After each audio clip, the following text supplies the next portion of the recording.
Thank you for playing. Yeah, And dude. thank you for tuning into the concert earlier. Thank you everybody watching for who tuned into the concert. This has been a roller coaster of a map making experience. Yes. Oh, I bet it has. Yeah, so let me just say, the Misfit Society did some great work. Nice, incredible stuff. That whole concert, super awesome. The fact that you're able to partner with Approaching Nirvana, who is just, just an incredible musician. So, Yeah, he's legendary. When when I first heard Approaching Nirvana back on the old Fire UK time lapse videos back in whatever that was, mm-hmm. 2013, 2012, something like that maybe. Uh, I for like a solid year, he was all I listened to. Was Approaching Nirvana, Mm-hmm. and like being able to circle back to be able to work with him and make something really cool, um, and to see a lot of those people in the chat in the server earlier today, it has been a incredible experience. And Yeah. Andrew is the coolest dude. He is just absolutely the coolest guy. Oh yeah, Oh, I such a bet. pleasure to work with. Yeah. And Uh, we met him because of you. yeah. Really? It was yes, so it was after the bar in Stockholm, Uh and huh. you suggested we go to get some food. We went to the W or whatever that place was. Um, and I just happened to sit next to Andrew, and we just bullshitted for the rest of the night. And he's such an awesome person. And Approaching Nirvana makes such great music, and we were just very lucky to be able to work with him. Dude, that's cool. I didn't know that was like the first time you guys met. I guess I just sort of assumed that it was like the relationship had lasted longer than that. But I mean, that's a year and a half ago, if not more. So that's Exactly. cool. Yeah. Yeah, so this was in the works. So Brian worked very closely with Approaching Nirvana, so he could talk more about it. But they spent a lot of time trying to figure out the feel for the music and kind of. I mean, Brian, if you want to kind of discuss and talk about it. Yeah, we were getting kind of close to a finished product on the map, and James and I were playing it, and we thought that this could really use a soundtrack, and we decided to reach out to Approaching Nirvana, and he was agreeable to it. So we got together and talked about what the music should sound like.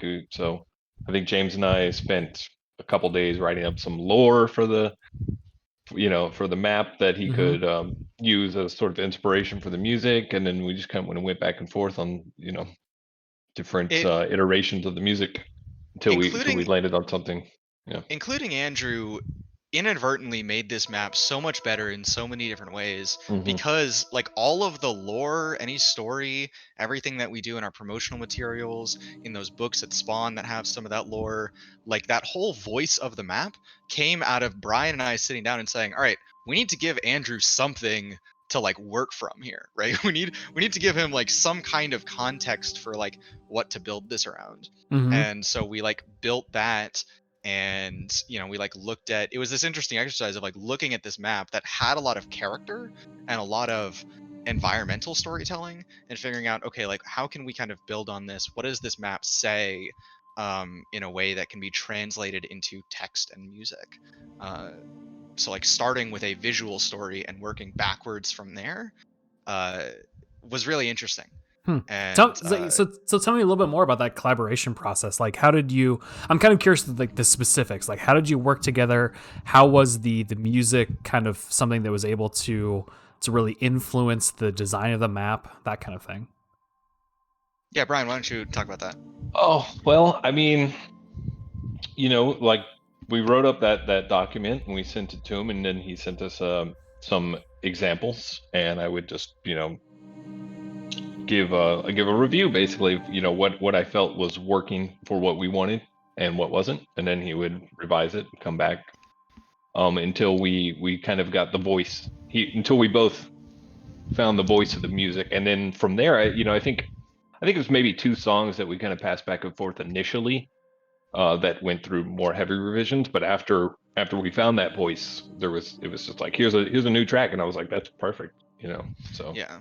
we gave him sort of a mood. You know, we want it to be ambient, a lot like his I think cinematic soundscapes is the name of his album. That's Mhm. very kind of ambient think so. music. So we're Mm-hmm. like, you know, this kind of thing, sort of this background sort of stuff. Um, you know, here's this document with we described, because we weren't sure exactly what he would take inspiration from. So we gave a description of the actual gameplay of each of the levels and some of the more kind of lore. And that lore was really like more of a writing exercise to like it was for him to read and then feel something that he could then turn into music. It was kind of an intermediary sort of jumping off point. Uh, and And we got very lucky with it because at first me and James were trying to figure it out, and neither one of us are musicians. So we're just sitting here like, this is the feeling we Right. want. We're giving him Yeah. like adjectives and stuff. yeah, And we got very lucky because Brian is a music producer himself. So he was able to get with Andrew and kind of talk, kind of geek out music wise, and figure Mhm. out, kind of start talking about tempo and beat and all that good stuff that I just have no clue about. yeah, like Brian and I, there were a couple of calls where Brian and I were sitting in this call, listening to the samples that Andrew had sent back, and kind of discussing what we thought about them for feedback. And he was like, yeah, well, like there's this moment where they like do this key change into like F minor or what. I was like, I have no idea what any of those words mean. You're like, I can write words. I'm really good at this all this like grammar stuff and making sure that it's all from the right, like, you know, first person, third person, second person perspective. But fucking F sharp, what? Yeah. Yeah, I'm with you there. I played in a band for a long time, and like, I really never actually learned how to play music. I just was really good at playing together, which is just as, you know, just as good. But It's a lot of Best fun. way to learn. Yeah. yeah. But okay, Yeah, so and I want to say we kind of skipped over introduction, so I want to kind of rewind just a second. So we have 3 members of the Misfit Society. We have Gerald, James, and Brian. I always just think it's Jerry. Sure. I don't know why I was going to call you Jerry, but you know what? It's Brian. So give me a quick like 10-second intro for kind of the Misfit Society and what you do on the team. Sure. So about the Misfit Society, we are a Minecraft map making team on the marketplace, run by Rewrite Media, who also started Pathway Studios, which is another publisher on the marketplace. And it came out of just a lot of talks about me from Gerald and I saying like we wanted to have a dedicated team to really dial in and make the kind of content that no one else is making. To be able to focus resources and attention and marketing and whatnot. We and just have fun with it, right? yeah. We have One of the a things. Sorry, go. no. Go ahead. I was just going to say, one of the things that we do at Pathway is we work with a lot of other creators to help them kind of achieve what they want, kind of create the content they want. And me and James always wound up in these positions where it's like, man, we really want to make blah, blah, blah. And then James is finally like, you know what? Let's do it. Let's just put together this dream team and get it going. Yeah, so we're a relatively small team. We're not a kind of mega build team, but we work with who I believe are some of the best people in this industry. And I have been incredibly lucky to work with people like Brian and Kip and Gio and all the other folks who work on our team, who also made Totems possible. This was not at all a 3-person project. But I am James. I'm the creative director and sort of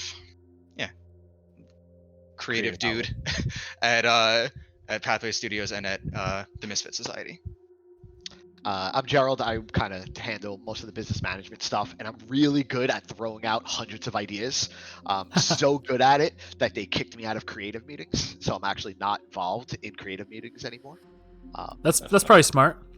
Yeah, no, I agree with them. I was never mad about it. Never mad about it.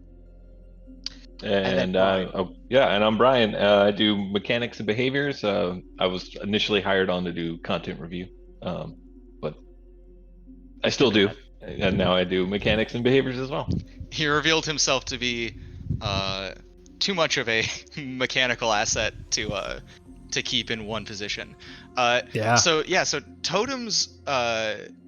Totems started as a solo project for me, which we then kind of brought in a few other people, and it got tossed around and backburnered a few times. And it was on the back burner for maybe like 6 or 8 Yeah. months. I think Maybe. I think at one point I was saying, "Hey, toss me some mechanic stuff," and you're like, "Here, try to do something with it." Yeah, it was And this then like yeah, stale old map. I don't like mechanics were either non-existent or way outdated. I don't remember the state nothing, we gave it to you in. nothing, and just build. and Brian just blew me away with how clearly he saw the vision that I had when I started this map, and how effectively he expanded on it. Like Brian and I were just, I felt like so in sync, and like I could really trust him with creatively leading and finishing this map. I was saying in your chat earlier that Brian is 100% the reason why this map is not still on the shelf, after 3 years after starting it. Yeah. Um, Well, I And mean, you can see a lot of. Go ahead. I was just gonna say you could see a lot of Brian's input. What makes Brian so amazing is he can not only see the big picture and kind of see where he wants things to go, but he focuses on those little minute details that to most people just seems like nothing. But he like it just adds so much more. It's the little things like the text throughout the map, right, or the interface, the book. I don't know if you spent too much time with the books, but he spent so much time formatting those books just to look perfect. And that's why him and James work really, really well together, because they're able to kind of take these visions and really focus and be hyper kind of focused on it and execute it beautifully. Because they're both like nightmare perfectionists, just like me. Yeah, Yeah, kinda, exactly. Oh. almost to a fault. I get that. I understand that very much. I think a lot of the partners in the chat, and then also you and James and Gerald, know that a lot of the stuff that I do, I very much like am hyper perfectionist about, like the slide decks and other just random nonsense things that I really don't need to spend that much time on, but I end up spending that much time on it anyways, because Yeah.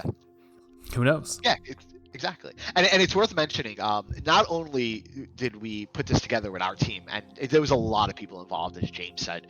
This might have been James and Brian's baby, but there's been so many hands involved. But it wasn't just us and Project Nirvana. We also had Adrian Brightmore from the World Foundry. He's the one who kind of created the tech, because there's over 1,000 totems, and like we can't build 1,000 totems and place 1,000 totems. So he's the one who kind of developed the scripts and stuff that we used to not only generate them, but then convert them over to structures when we realized our original way of doing it was broken. I mean, I think the most impressive part to me, like, is the maps that get generated, right?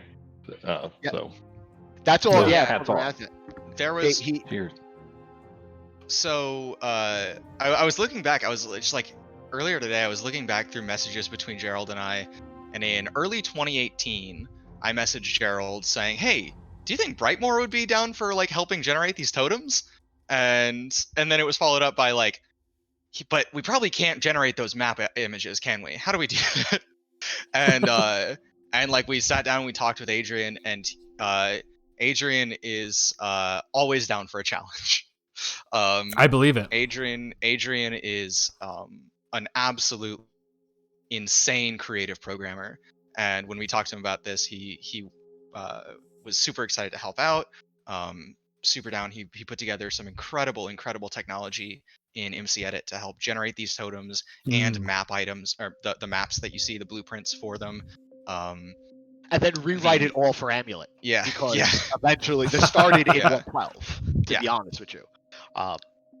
But yeah, and the coolest thing is he had the prototype, kind of what was going to be, within like a week. Oh wow! And now it took a lot longer to get the actual thing done.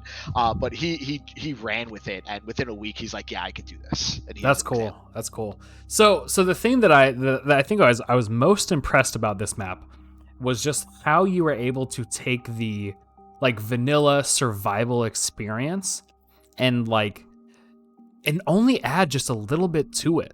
But like I don't know, I'm not sure exactly how to phrase this as a question, but like I'm very impressed when people make content that only adds like a small amount of stuff, but it's so simple and so straightforward, but there's so much that it adds.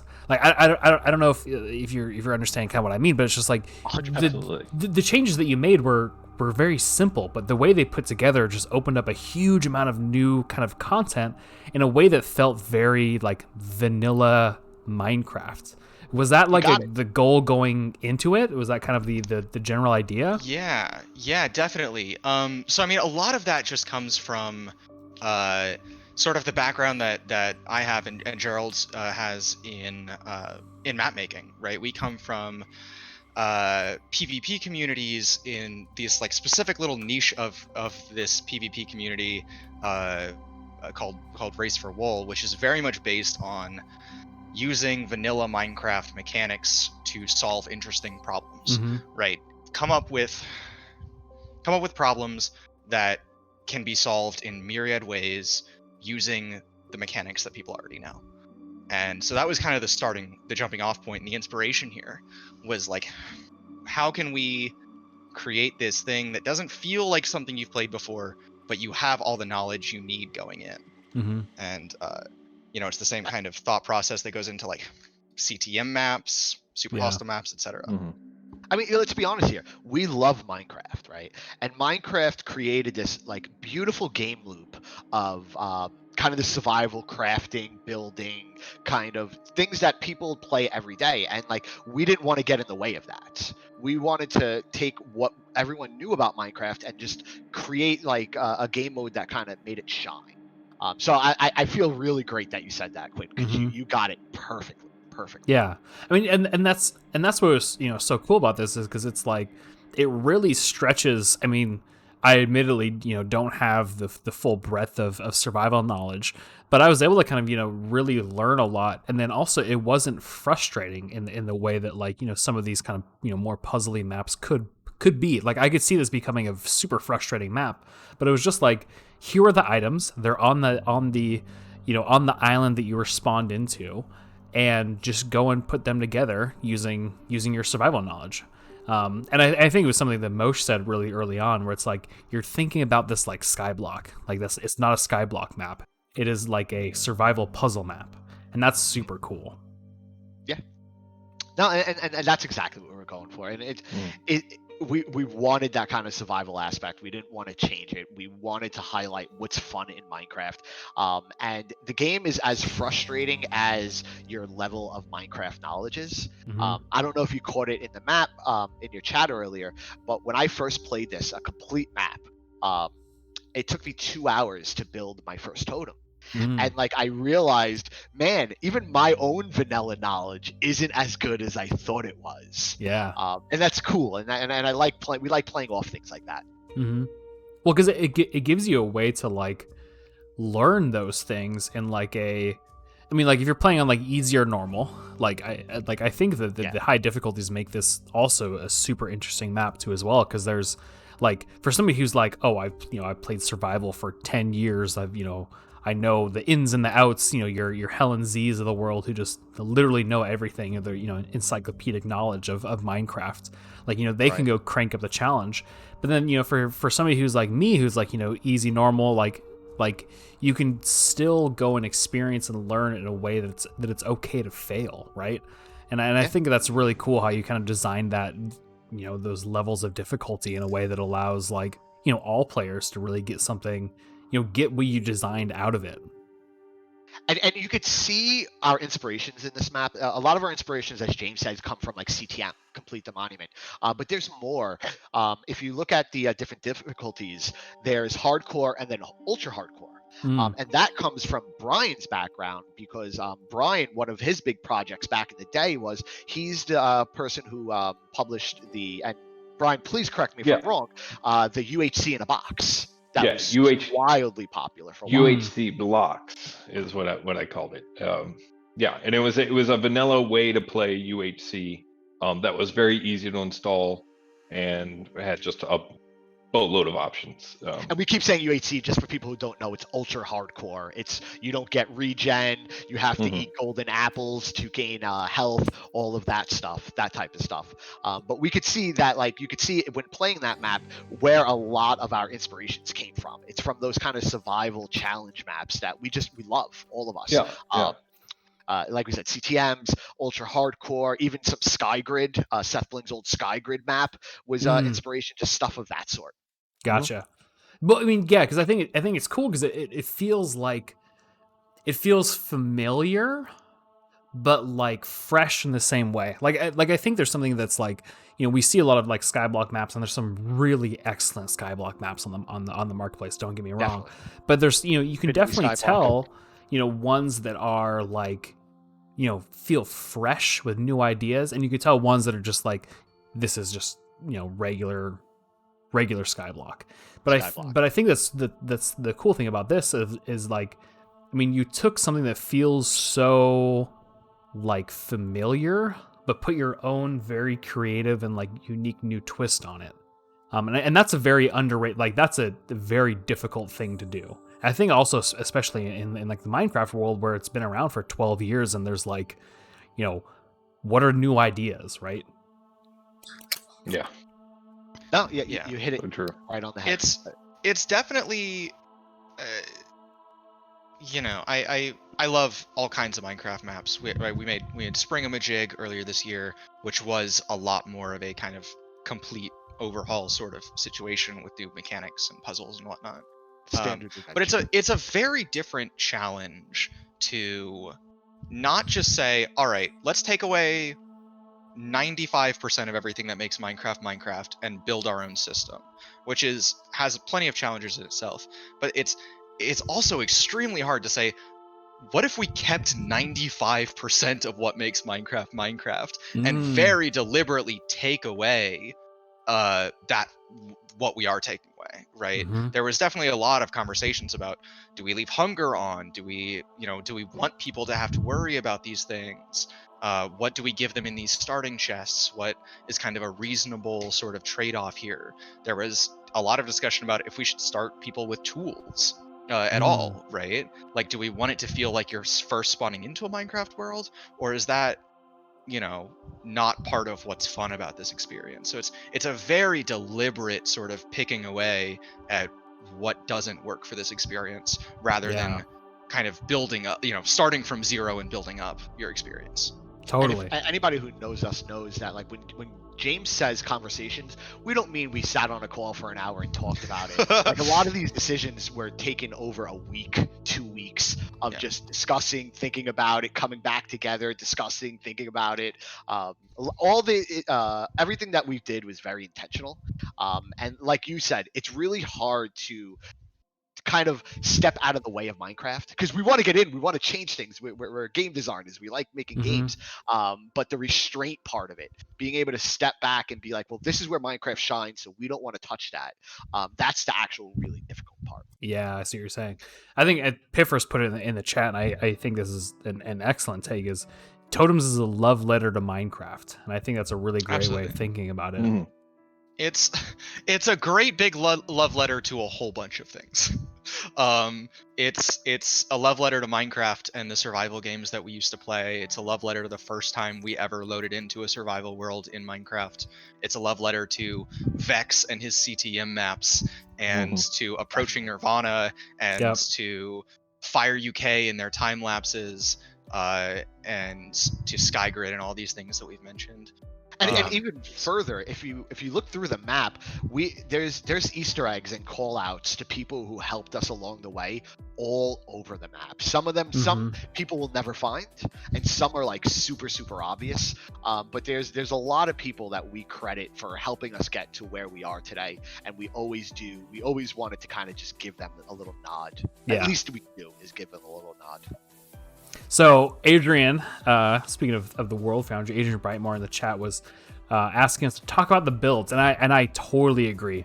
Like, that was one of the things that I want to go play this map more, because I really want to kind of see the different starting areas that you talked about, because I've been playing in the background the Approaching Nirvana soundtrack, and every background changes with the different, you know, Arboretum, Elder Springs, Frozen Pass, all the different maps, and they just have such different build to them.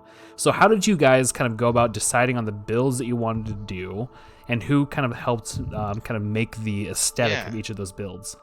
Yeah, so it was, I mean, that is almost entirely thanks to Kiptrix. the first builder we ever had on this team before the Misfit Society existed, back when we were Pathway Studios. He was, I believe, the first person to be involved in Totems besides myself. It was And I think, literally his first project with. yeah, with it was us his on first Pathway. project. We hired him on. He was our second employee ever, besides Gerald and I. And like, you know, we hired him, and we were like, what do we put him on? And we were like, well, James has this thing that he's been tinkering around with. You know, why don't you kind of like play with it? And he had some really interesting tools that he had been working on that really influenced a lot of the visual style. You know, I told him I wanted these kind of mystic floating island kind of things that isn't super like parkour-y, but also like like feels very kind of shattered and broken and torn apart. And he came back with, what's that first level, Brian? Do you know? The- Garden Woods? No, not Garden Woods. I mean, Arboretum. Arboretum's the first level selected, if that's what Right. you mean. Yeah. No, This there's predates Brian. okay. I wasn't. Brian, Yeah. I don't know he what came back made with a level. I can just name one all of the the more- levels real quick. Arboretum, Elder Spring, Frozen Pass, Garden Woods, Geode Core, Hanging Forest, Infernal Fungi, Painted Cliffs, or Sanctum. I think it might have been Arboretum, to be honest with you. No, Arboretum's the really tree-ish one. Anyways, he came back with this first level, and it was, I mean, just beyond my imagination. It was so much better. He just, like, on the first try, he nailed everything that I now talk to my team about a lot, about scale and, you know, building around the player, and sort of, it doesn't take super long to get to traverse one of these maps. You can cross every island within a few minutes if you're trying, right? Maybe less than a few minutes. Yeah, probably less than that, right? And he just knocked it out of the park, and it was brilliant. And you know, we went back, I think, with maybe one or two revisions on that first level, and from there I just said, you know, give me however many, 8 or 9 of these, whatever, with different vibes, different kind of biomes, and be inventive with it. And he was incredible. He came up with these kind of like visions of areas and biomes and worlds that are not at all based on those in Minecraft. There's this tendency very much in these types of maps and survival challenge maps to and I guess Minecraft maps in general to sort of default to the sort of biomes that people are familiar with, right? Okay, cool. We'll have a kind of tundra-y kind of thing, and a, you know, a plainsy kind of thing. And there are a few that are like that, but there's things like Geode Core, which is probably my favorite level in this map. I definitely want to go play that one. It looks cool. Yeah, I also there's love that the one soundtrack. and Infernal Fungi, which are also two of the best tracks on the soundtrack in my opinion. That just came out of his absolutely brilliant, impossibly creative mind. That's cool. And this is what we And, meant when James said that, you know, we have some of the best people. This is a prime example of it. Kip is the type of level designer that you can give him kind of the smallest amount of framework. This is what I'm going for, and he'll come back with something that just, it might not have been what you're thinking, but it's just 10 times better than what you had in your mind. Yeah, astounding intuition with that guy. That's cool. Yeah, he is so good at feeling a map and then visualizing something out of it, which is the absolute highest skill you can ask out of any visual communicator. He can put feelings into worlds very effectively. Wow. There's another one of my favorite levels in the map is Frozen Pass, which is this icy one, and you load in and you're on this kind of small icy platform, and you look up, and towering above you, but not really towering because it's not a mega build, it's all still built incredibly, but it feels like it's like threatening you, is this like broken, shattered stone bridge. And it just has this incredible, like, I talk to my team a lot about environmental storytelling, telling a story with no words, no sounds, only the space that the player is existing in. And this map is absolutely such a great example of that you load into a world like that, and like you feel something. You feel like there used to be people who would walk through here who don't anymore. Like maybe this used to be a pleasant place, but it's now like intimidating and cold and dead. There's little flowers that are still alive but encased in these ice crystals that are just brilliant. I can't say enough good things about how this map is built. That's cool. So we're gonna take some questions from chat here. So chat, if you have any questions for the Misfit Society about totems, feel free to type those in, and I will ask them, as long as they are not dumb questions. But so far, no dumb questions so far. I kind of like dumb questions. Dumb questions are great, and we're actually going to start with one that's a little dumb, but great.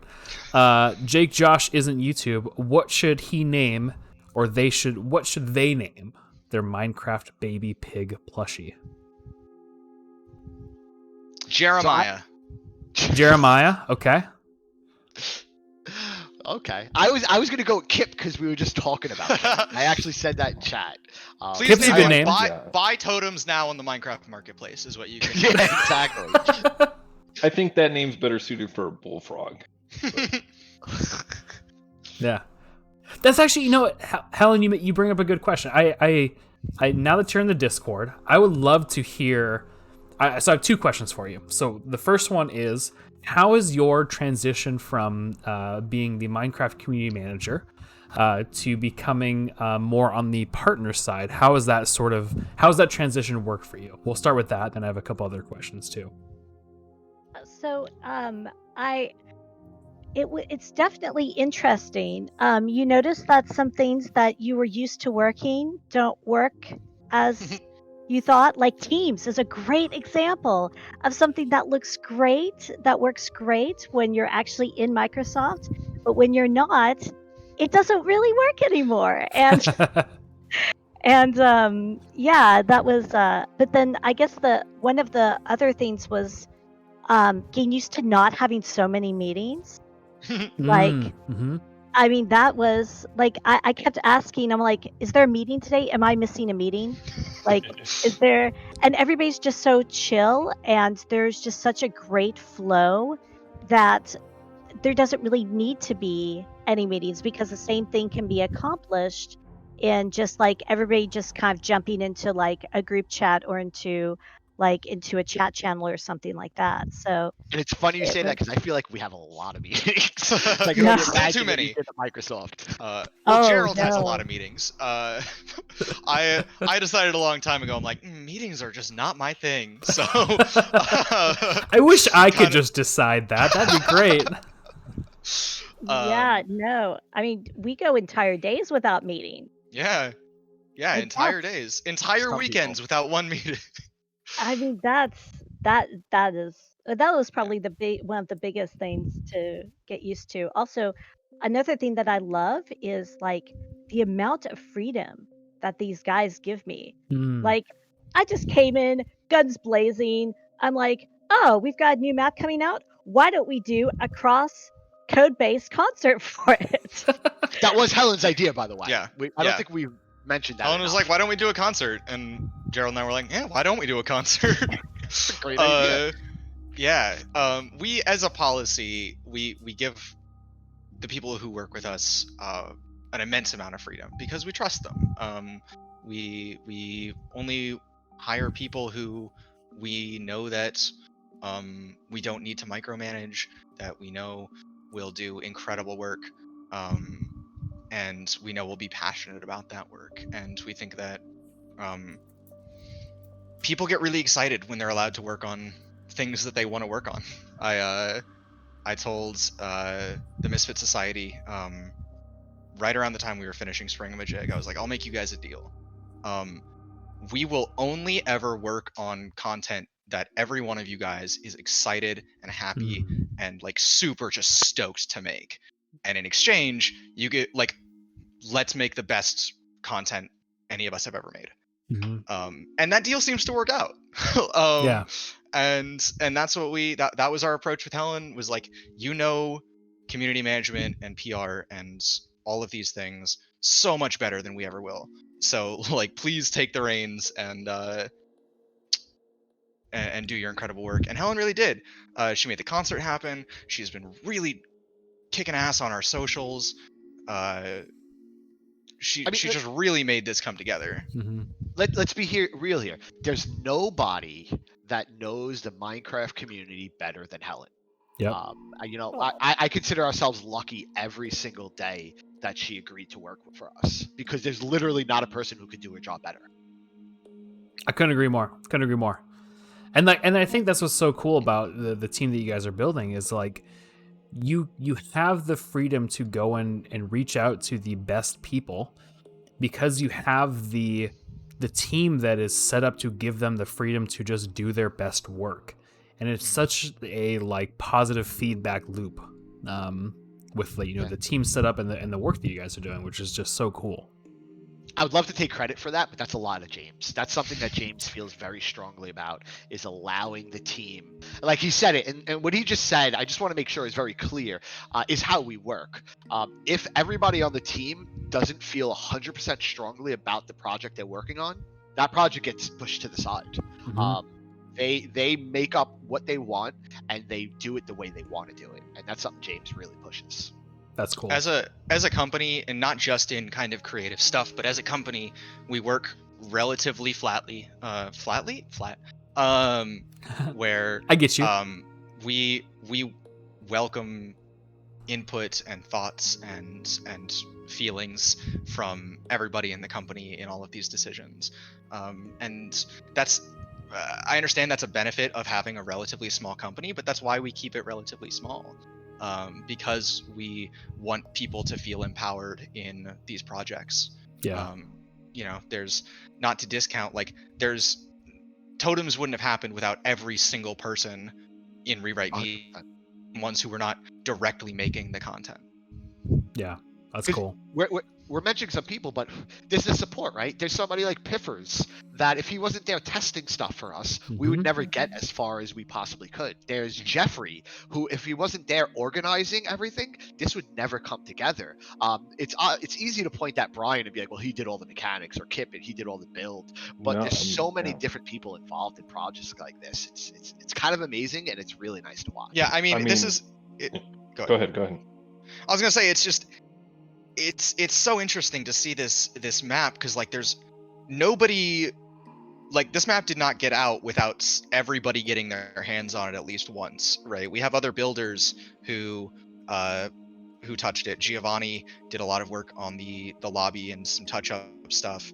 Yeah, we got Kip. We got Kip in the chat now too, by the way. Hey, what's up, Kip? We were just talking about you. Yeah, and we got Cold Fusion maps too in the chat. Yeah, Cold Fusion.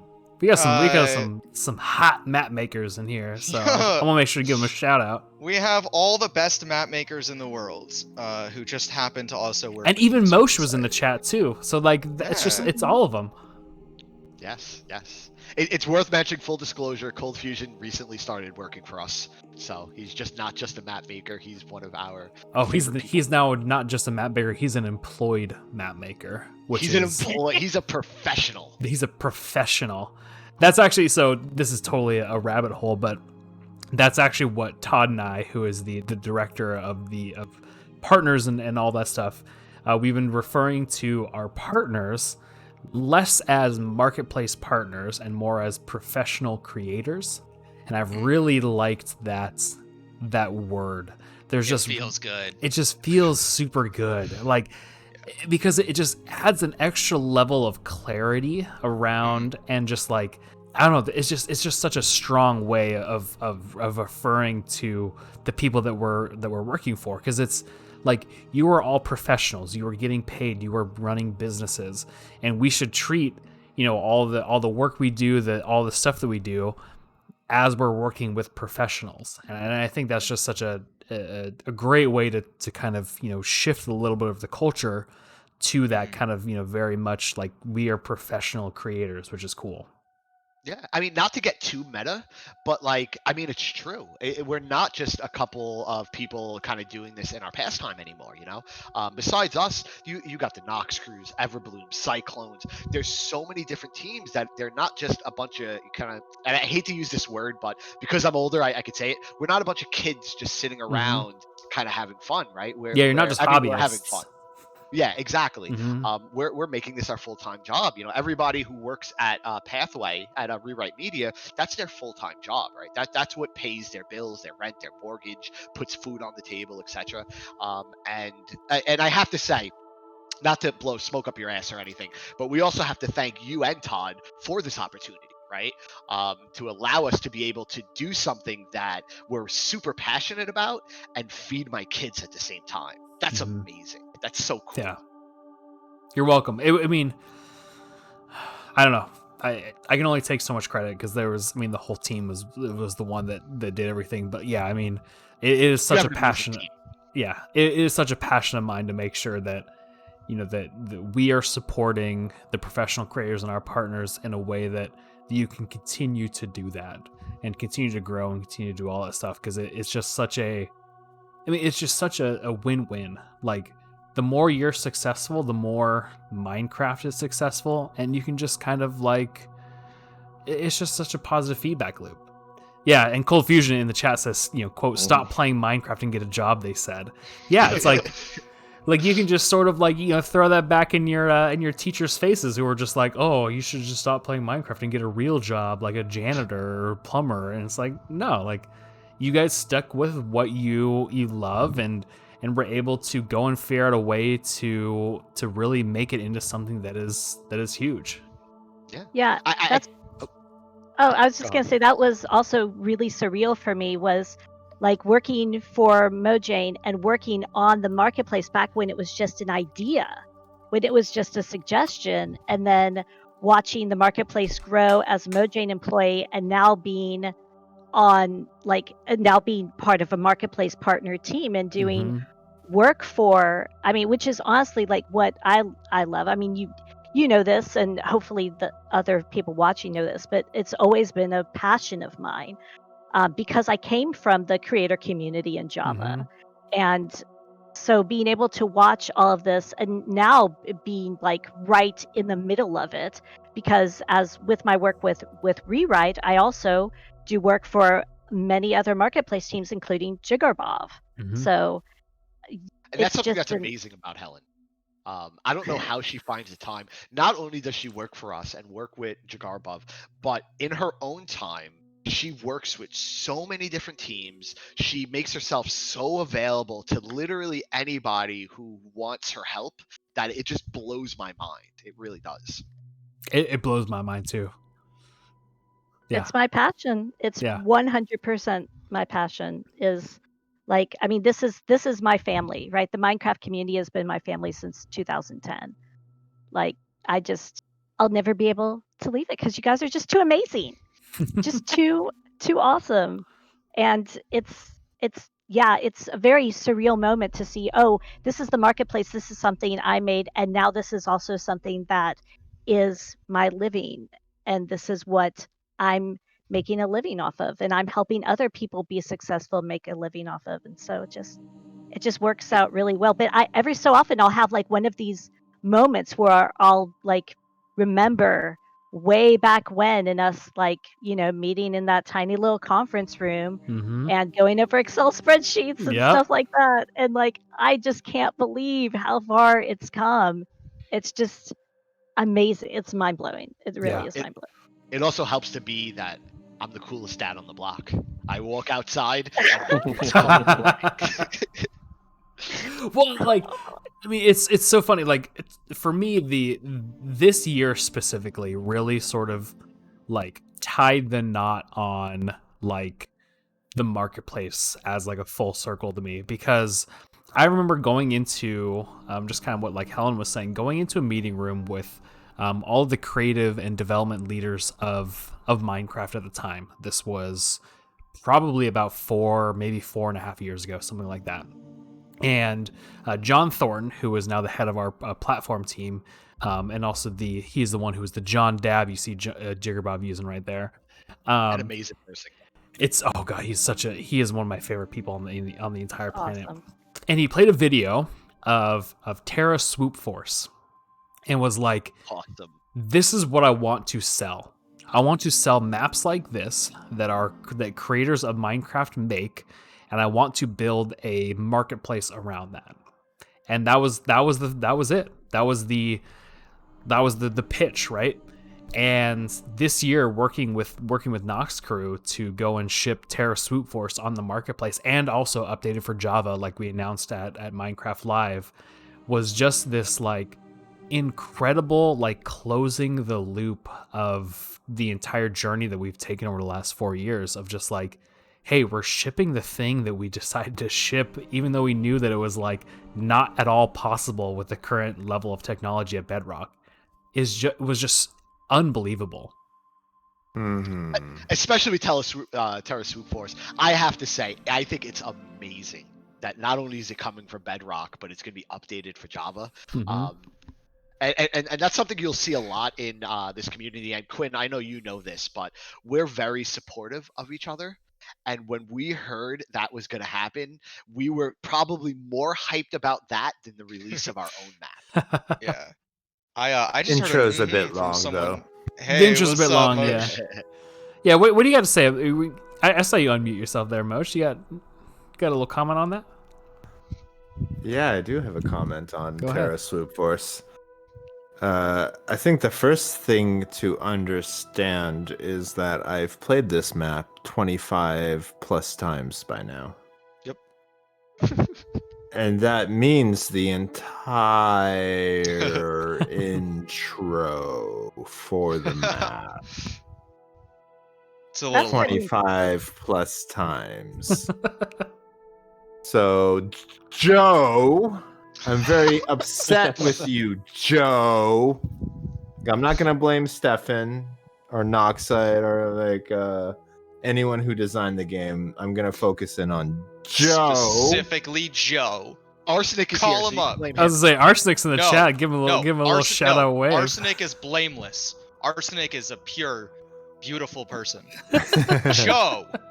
Joe, I can't believe you didn't have a skip intro button.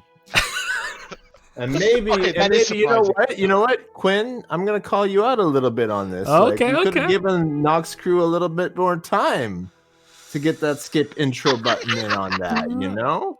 We're on a schedule, man. We got milestones. And now we I got gotta mute Alpha coming myself. up. That's what I had to say. That's what's up. That's Moshe's one comment of the night. That was it. That was it right there. For those who don't know, James and I specifically have a long history with Moshe. We used to do a map reviewing podcast. No, we don't need to talk about that.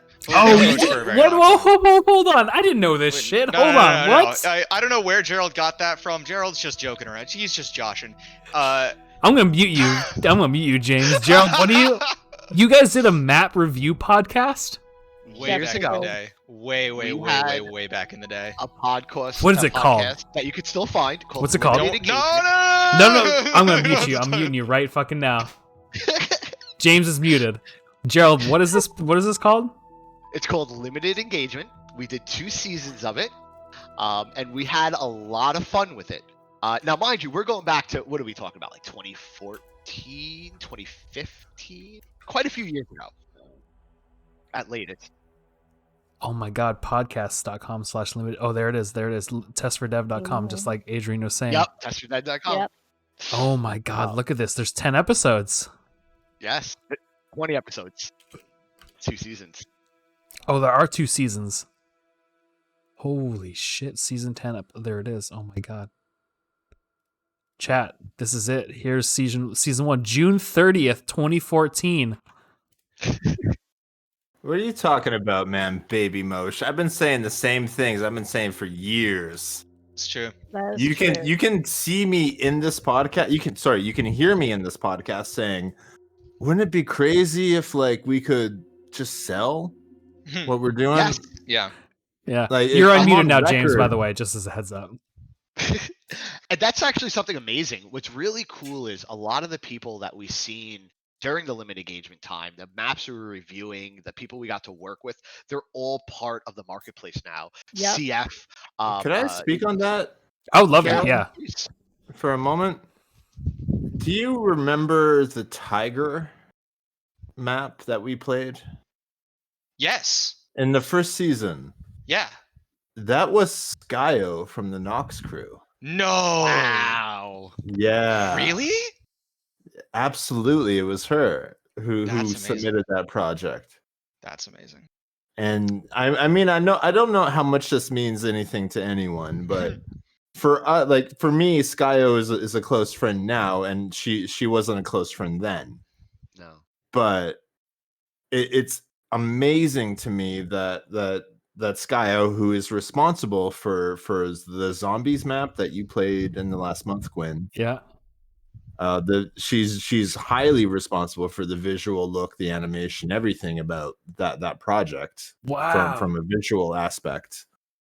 She was submitting kind of we did like a weekly kind of challenge. Yeah. Mhm. Yeah, we Yeah, would give Like a prompt a and walk ask people down to a make like a hallway and open a door type of challenge was the idea for the Minecraft map. And one of the things that she submitted was a Bengal tiger that was fully animated with like a claw I swipe. remember. Yeah. And she did the whole, like, even a horseshoe style map, which for me is an important part of level design, was something that Skyo did back, like, I don't know, like 2014, 2015. Yeah. Would have been And 2014 if it was the first season. Yeah. Yeah. and she's a key part of one of the most successful teams Yeah. in Marketplace, and she was, just like taking challenges on our podcast Yeah. back then. Yeah. To me, it was She's just an like, amazing. That's It- cool. She's an I'll amazing give designer in general. Like Yeah. Sky was incredible. on my wall right now is a piece of art that my wife commissioned from Skyo for Father's Day of the first years in the marketplace, 2017 or something like that. She's awesome. She really is. Yeah, I mean she made the skin I was wearing all stream today. Exactly. Yeah. That's so Limited sick. engagement was kind of our stated purpose. Like, we reviewed a lot of maps, we talked about updates and, just kind of bullshitted around. But like our kind of stated purpose of it was like to be this sort of meeting place of the community, somewhere that once a week the handful of friends that we had making maps could come around and have something to listen to that they can relate to and interact with, and feel kind of heard by. And that community has grown so exponentially. There are so many people in my life and in all of our lives that make our existences so much richer, for just for being in this creator community. Yeah. Yeah. All right, so my And when we last talk- question. Oh, sorry. I'll let you Oh, I was finish your just thought gonna, there, Helen. I was just gonna say when we talk about like inspiring the next generation of game changers, there's so many kids right now in the Minecraft community who are looking, because I talk to them, I talk to their parents, and they're looking up to marketplace partners today and Java modders today, and they're saying, you know what? That's what I want to be when I grow up. We literally have kids who are saying, when I grow up, I want to be a marketplace partner. Mhm. That is mind blowing to me. Yeah. That's so mind blowing to me. But it's that is where we're going. Is where we're inspiring. We're making an entirely new career path. Yeah. That's It's cool. it's awesome. One That's of the super coolest cool. things. I know you want to wrap up, but real quick, one of the coolest things that I think I've been through ever since we started this was we used to work with Mindfair, the traveling convention. We used to have this kind of area set up that other marketplace partners could show off their maps and kids could come and play and blah blah blah. And there was a parent and a kid who came up to me at one of the shows and was like, my kid loves Minecraft. He loves your content, and he has been teaching himself how to make content so he can apply to you guys and become a map creator. Wow. And that's just so awesome. Just seeing like a little 9-year-old who got interested in it. It's just amazing. It really is. That's so cool. I mean, that's so cool. Damn. And you guys enabled this. I mean, to be Yeah. honest, it might not have been you directly, but you and Todd and the rest of your team has shaped what the marketplace is, and you've given us so much opportunity And it's just been life changing. I think I could speak for all, we'll say 1,000 people who are part of the marketplace nowadays, right? 100 teams, Yeah. average 10 per team, 1,000 people that you guys have changed our lives 100%. I appreciate that. Yeah, I mean that's literally everything that I'm passionate about is just like allowing you guys to go and build your businesses around what you're passionate about, which is Minecraft. And the fact that it's such a great platform and such a great just like way to do that, and the fact that you can just make content and then just like sell it in a safe way and get paid for the work that you've been doing for the last 10 years, like it's cool. It's super cool. It is. So, all right, last question that I have then. I mean, there's some great chat. Arsenic, thank you for coming on. Lightning FNC, thanks for the host earlier. Kiptrix, I agree with you. It is just coming full circle. I mean, Cold Fusion was talking about RS Malik's thousands of reviews on the forums. I've read a handful of those. And I agree with you, Arsenic, just seeing so many old timers around. So speaking of old timers, this is the last question that I'm going to ask you. When is the Minecraft Marketplace podcast going to start? It's not something that hasn't been discussed. It's something that several of us in this call would really like to do. It's tough to build in a way that isn't doesn't have the potential to become in any way mean-spirited or biased or catty, the bottom line, my reservation with it has been that like businesses talking about other businesses can feel very weird very quickly, but there's absolutely passion to do something like that. Yeah. Well, see, that's where Like- I come in. I make sure it doesn't turn snarky because I love all y'all. So I would make sure that nobody would talk, crap about anybody. But honestly, when we talk about each other's work, like even in like Discord chats and stuff like that, there is so much mutual respect Yeah. for other teams. I mean, there really is. So I don't even think it would be a problem. But especially now that I'm going to force you guys to start doing live streams and stuff like that. I really do see this as a great possibility. Thank you so much for the idea, Quinn. I'm going to run with it and make You're these welcome. guys do it now. There it is. I would love to listen. I would love to be a guest on the podcast at some point. I don't want to be a main character by any means, but I'd love to be a guest. But just like the idea of just like, all right, everybody comes in. What's your favorite marketplace map of the week or your favorite skin pack of the week? Talk about that. What are some of the cool things that you've been seeing the community work on? What are I think of it less as of a marketplace podcast and more of let's talk about the Bedrock creator community, because that is that is something that is it's weird. Like we're gonna dovetail a little bit on the Bedrock creator community, even though I've been trying to wrap this up. But there is not a voice for them yet, in my opinion. Even though they are the ones that are really doing some of the most crazy experimental creative and innovative stuff, straight up, because it's there is now a professionalism and professional requirement to go and do that, because you're competing against 200 other teams, right? And you have to go and you're making businesses, so you have to be innovative, creative, and trying to find the next cool thing. So I think just the idea of doing a Bedrock creator kind of podcast, and then not necessarily marketplace focus, but just touching on that a little bit could be really neat.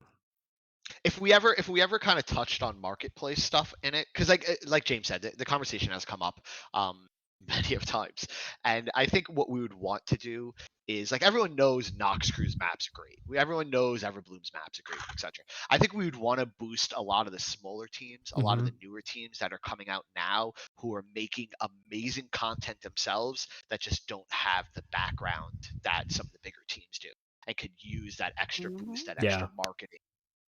Yeah, I mean, those have been some of my favorite streams that I've done. I think the one with Synosia, talking about dragons. I mean, that was their first map, and it was so cool just to like hear about like, oh, we met up because of this, I wish I could remember the specific thing they met up, but they've been working as a team for like 4 years, applied to become a partner, shipped their first map, and like that's going to become like a top 25, in the last couple months map, and that's just super cool. So like those, I agree with you. Like those are some of the fun, the most fun, like people to talk in and have on and stuff like that. That has to be the best part of your job, seeing that too, right? Oh, 100%. It absolutely I've is. always imagined the next season of Limited Engagement. And excuse me for hijacking it. Thank you for You're being good. You're good. so listening about this.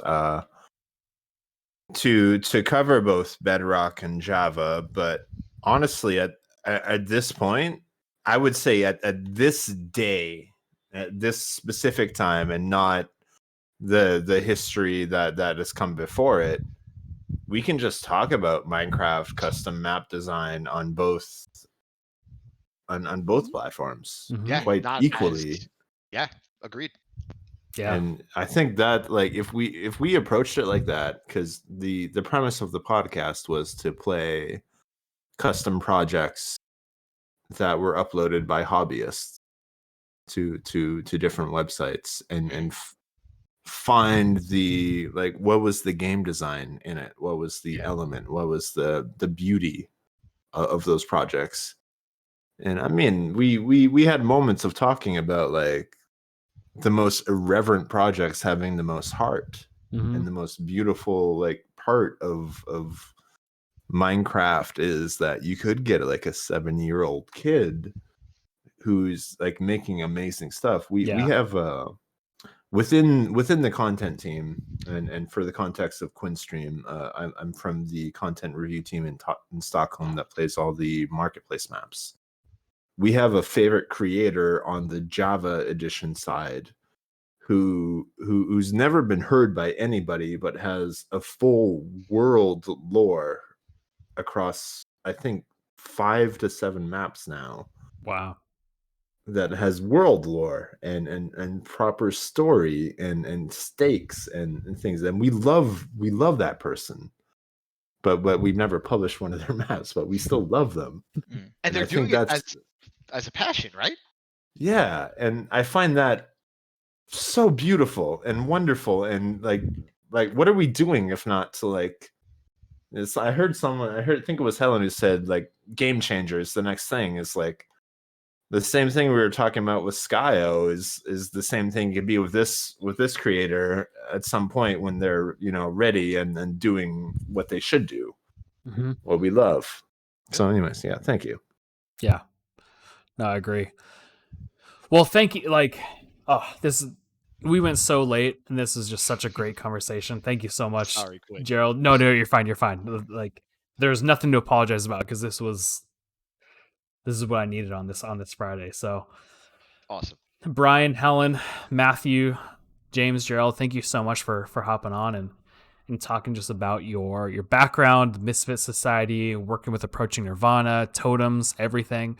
Is there any last things that you want to kind of talk about before signing off to the stream? Anybody who's Um, listening, if you go to the marketplace, look, you'll see the Everblooms, you'll see the pathways, the Misfit Societies, etc. Look inside of the all list. There is some really great gems that can't always be surfaced to the top because there's not enough room, and there's amazing content in there. Yep. I mean, thank you to everybody who helped out with Totems. I mean, this is like I said, like so many people made this map possible. It's something that was extremely near and dear to my heart, and every single person at Rewrite Media and many more who I could never thank, I could never list, made this happen. The concert was incredible. Peyton and Jeffrey in particular were absolute rock stars in getting that working. Brian also kicked ass on that server as well. And yeah, just thank you for Quinn for the platform to come talk about it. Of course. This is my favorite part of the job. Helen, Brian, do you have any other last words? thank you for letting me continue to be a co-host on your live streams, even though I'm not with Mojane anymore. Oh, Yeah, it wouldn't be the same without you. Yeah, just want to say thanks for having us on. Of course. Cool. Well, I'm gonna hop off the Discord and sign up to the chat and go find somebody to raid real quick. I'm thinking Master C Boyd because he's been working on some Nether stuff, and I know he's a friend of Ulrich or Ulraf. So we'll see, but we'll take some suggestions. So, anyways, thank you all for doing the interview. I appreciate it. Yeah, Thank you for having us. All right. Thank you. See you later.